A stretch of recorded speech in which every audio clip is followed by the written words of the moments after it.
웬만한 항공모함보다 강력한 미국의 강습 상륙함 와스프급을 아시나요?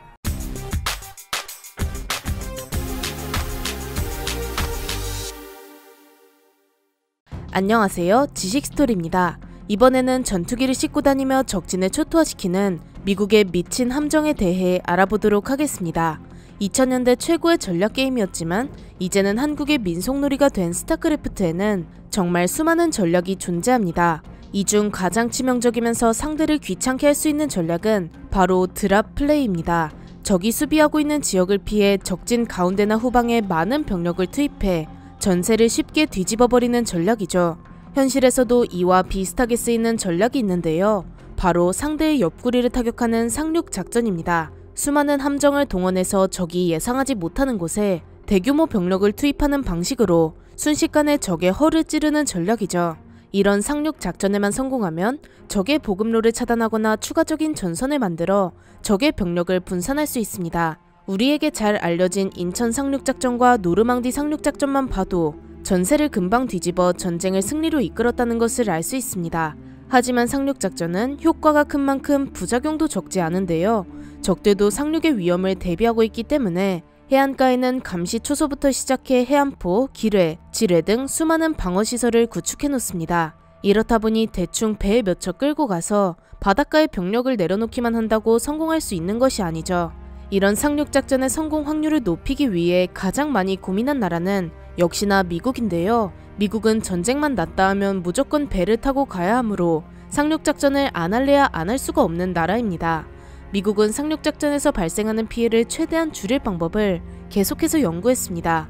오랜 고민 끝에 미국이 찾은 방법은 병사가 단독으로 상륙작전을 수행하는 것이 아닌 장갑차와 같이 보병을 지원할 수 있는 장비도 함께 상륙시키는 방법을 떠올립니다. 상륙함이 장비들을 내부에 싣고 있다가 필요시 상륙정이나 상륙 장갑차 등을 작전에 투입시키는 방식을 구상한 것이죠. 이것이 가능하려면 상륙정이나 장갑차를 수송할 만한 큰 배가 필요한데요. 이렇게 등장한 함정이 바로 도크형 상륙함입니다. 이 상륙함을 이용하면 보병을 지켜줄 다른 장비들도 같이 내려줄 수 있었습니다. 다만 아쉬운 점은 상륙함이 내려준 장비들이 속도가 그리 빠르지 않았다는 것이죠. 그래서 미국이 그 다음 단계로 생각해낸 것이 바로 수송용 헬기를 이용한 상륙 작전입니다. 수직 이착륙이 가능한 헬기라면 항공모함처럼 엄청난 규모의 선박이 아니어도 충분히 운용할 수 있고 상륙작전의 꽃이라고 불리는 초수평선 상륙작전도 시도할 수 있습니다. 초수평선 상륙작전이란 레이더가 감지할 수 없는 수평선 너머에서부터 기습적으로 달려와 상륙을 전개하는 방식이죠. 이뿐만이 아닙니다. 헬기를 이용하면 해안가가 아닌 절벽에도 병력을 전개할 수 있습니다. 이런 식으로 활용법이 무궁무진하죠. 그렇게 미국은 많은 수의 헬기가 뜨고 내릴 수 있는 타라와급 강습 상륙함을 개발하기에 이르는데요. 타라와급은 만재배 수량이 무려 4만 톤에 육박하는 초대형 함정입니다. 이 정도면 프랑스의 핵 추진 항공모함인 샤를 드골급과 비슷한 규모이죠. 미국은 이 정도의 대형 선박을 항공모함이 아닌 강습 상륙함으로 취급하는 것입니다. 타라와급은 1,700여 명의 병력과 장비를 상륙시킬 수 있는 대규모 상륙선으로 이 한 척으로 지휘 통제, 의료, 병력 전개 등 상륙작전에 필요한 모든 것을 지원할 수 있는 만능 함정입니다. 그런데 얼마 지나지 않아 타라와급의 한계가 여실히 드러나게 됩니다. 1970년대에 레바논 내전이 일어나자 미국은 여느 때와 마찬가지로 신속하게 분쟁에 개입했습니다. 미 해군은 타라와급을 분쟁 지역으로 파견했는데요. 하지만 반군의 거센 저항에 타라와급에서 이륙한 헬기들이 많은 피해를 보게 되었죠. 헬기는 확실히 상륙작전에 큰 도움이 되긴 했지만 이처럼 아무 보호 없이 작전에 투입되면 피해가 클 수밖에 없다는 것이 증명되었습니다. 그렇다고 이런 저강도 분쟁에 항공모함을 투입할 수도 없는 노릇이었는데요. 항공모함이 소규모 분쟁 지역으로 이동하면서 원래 있었던 자리를 비우게 되면 더 큰 사건이 일어날 수도 있습니다. 다른 나라들이 이때다 하며 난리를 칠 것이 분명하죠. 따라서 미국에서는 이런 상황에서 쓸만한 새로운 함정이 요구되었습니다. 그렇게 혼자서 대규모 상륙 작전을 완벽하게 수행할 수 있는 차세대 강습 상륙함을 개발하는데요. 이렇게 탄생한 함정이 바로 와스프급 강습 상륙함입니다. 다른 나라의 항공모함에 견줄 수 있는 미국의 초강력 강습 상륙함이 등장했죠. 와스프급 강습 상륙함의 재원을 살펴보자면 먼저 전장은 257m이며 만재배 수량은 41,300톤에 달합니다. 승조원은 1,060여 명이 탑승합니다.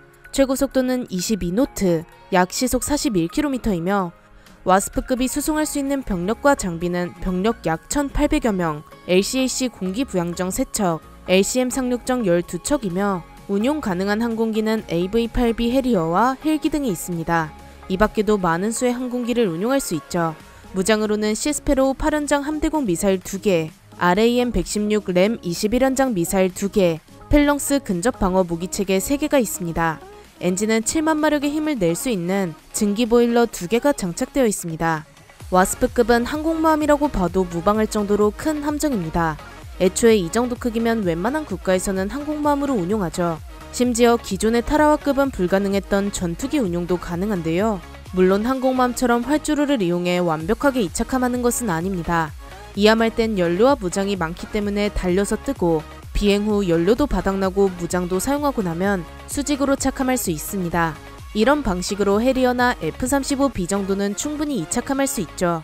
그래도 항공모함이 아닌 강습 상륙함이기에 헬기를 주축으로 운용하며 공중지원을 위해 소수의 전투기를 탑재합니다. 타라와급의 단점이었던 공중지원의 부재를 직접 전투기를 운용하는 방식으로 극복한 것입니다. 와스프급은 작전의 성격에 따라 최대 20대의 전투기를 탑재해 웬만한 항공모함의 임무까지 수행할 수 있습니다. 중국의 주력 항공모함인 랴오닝함이나 산둥함보다도 낫다는 이야기가 나올 정도죠. 와스프급에 탑재 가능한 항공기의 종류는 굉장히 많은데요. 우선 오스프리 틸트로터기, 코브라 공격 헬기, 미군이 보유한 가장 큰 헬기인 슈퍼 스텔리온, 소형 헬기인 베놈, 그리고 해리어와 F-35B까지 정말 다양한 항공기를 탑재할 수 있습니다. 물론 모든 종류를 한 번에 싣고 다니는 것은 아니고 작전의 성격에 맞게 조합해서 운용합니다. 이렇게 탑재된 항공기들은 선체 내부의 경납고에 싣게 되는데요. 갑판에 계속 있으면 파도에 맞아 항공기들이 부식될 테니 작전 수행 직전까지 선체 내부에 보관됩니다. 이후 작전을 수행할 때 선체에 있는 엘리베이터를 통해 갑판으로 나오게 되죠. 또한 와스프급은 강습 상륙함답게 상륙정을 많이 품고 있습니다. 지난번에 소개했던 LCAC급 공기부양정과 LCM 상륙정, 그리고 상륙 돌격 장갑차까지 탑재가 가능하죠. 이런 장비들도 상륙작전에 큰 도움이 되지만 가장 중요한 것은 바로 병력인데요. 위에 나열한 모든 장비는 병력을 안전하고 신속하게 상륙지점으로 전개하기 위한 수단일 뿐이죠. 와스프급은 병력을 무려 1,800명이나 수송할 수 있습니다. 당연히 내부에 이 병력들이 먹고 자고 생활하는 공간도 마련되어 있습니다.